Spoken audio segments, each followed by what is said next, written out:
ఇక APCC chief YS Sharmila మీడియాతో మాట్లాడుతున్నారు. లైవ్ లో చూద్దాం. చేశారు. ప్రతి రైతుకి ప్రతి సంవత్సరం 20,000 రూపాయలు ఇస్తామని వాగ్దానం చేశారు. అది ఇవ్వలేదు. 20 లక్షల మందికి ఉద్యోగాలు ఇస్తామన్నారు, లేదా 3,000 రూపాయలు నిరుద్యోగ భృతి ఇస్తామన్నారు. మీకు 20 లక్షల మంది నిరుద్యోగులు ఉన్నారని తెలిసే 20 లక్షల మందికి ఉద్యోగాలను కల్పిస్తామని చెప్పినట్టు లెక్క.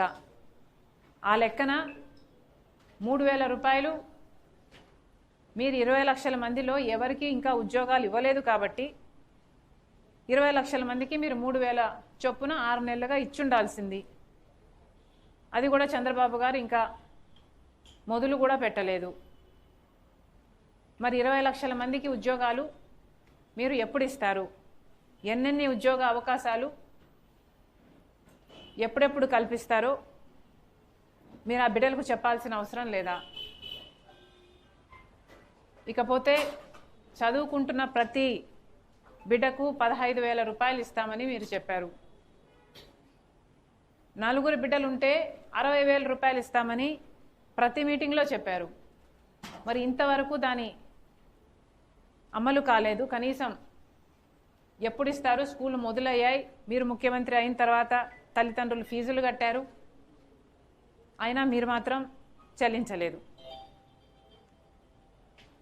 ఇక 18 ఏళ్ల నుండి 59 సంవత్సరాల వరకు అర్హులైన వాళ్ళందరికీ 1,500 రూపాయల చొప్పున ప్రతి నెల ఇస్తాము అన్నారు. మహాశక్తియా దీని పేరు? అంటే మహిళలందరినీ మహాశక్తులను తయారు చేస్తాం అన్నంత బిల్డప్ ఇచ్చారు. ఏది మీరు ఇచ్చే 1,500కే నెలకి? పోనీ అదైనా ఇచ్చారా? మొదలు పెట్టారా? పెట్టే ఉద్దేశం ఉందా? 6 నెలలు గడిచే పోయాయి. ఇంకొకటి 3 సిలిండర్లు, సంవత్సరానికి 3 సిలిండర్లు ఇస్తామన్నారు. 6 నెలలు గడిచిపోయింది, 1 సిలిండర్ ఇచ్చినట్టున్నారు. వచ్చే 6 నెలల్లో ఇంకా 2 సిలిండర్లు మీరు ఇవ్వాల్సి ఉంది. బస్సు, ఉచిత బస్సు మహిళలకి. ఇది చాలా మీ అన్ని స్కీముల కంటే, అన్ని పథకాల కంటే సూపర్ 6లో అతి తక్కువ కాస్ట్ పరంగా అతి తక్కువ ఉన్న స్కీము ఫ్రీ బస్సు. మహిళలకు సంబంధించిన విషయం, వాళ్ళ భద్రతకు సంబంధించిన విషయం, పక్క రాష్ట్రాలలో అమలు చేస్తున్న పథకం. కర్ణాటక అయితేనేమి, తెలంగాణ అయితేనేమి ఆ ముఖ్యమంత్రులు అధికారంలోకి వచ్చిన వెంటనే అమలు చేసిన పథకం.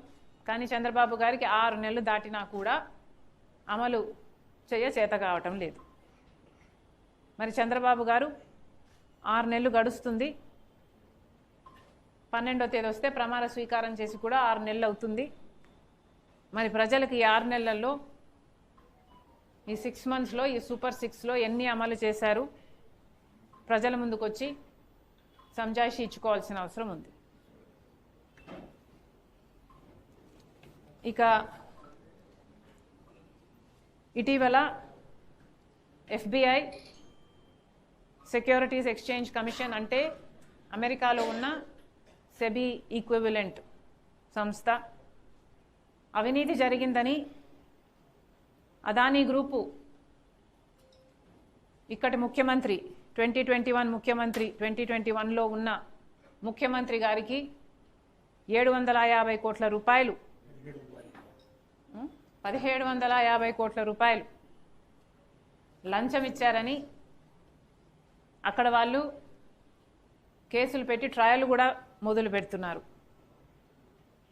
కానీ ఇక్కడ మాత్రం ఏమి జరగనట్టే అప్పటి ముఖ్యమంత్రి అయినా ఇప్పటి ముఖ్యమంత్రి అయినా వ్యవహరిస్తున్నారు.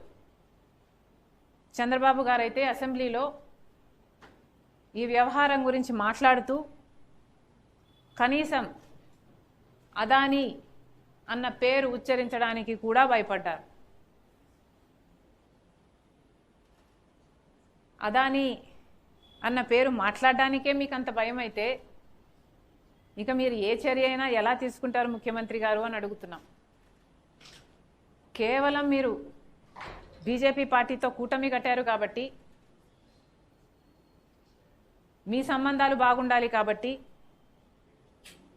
మీరు ప్రజా ప్రయోజనాలను తాకట్టు పెట్టడానికి సిద్ధపడ్డారు. ప్రజలను తాకట్టు పెట్టి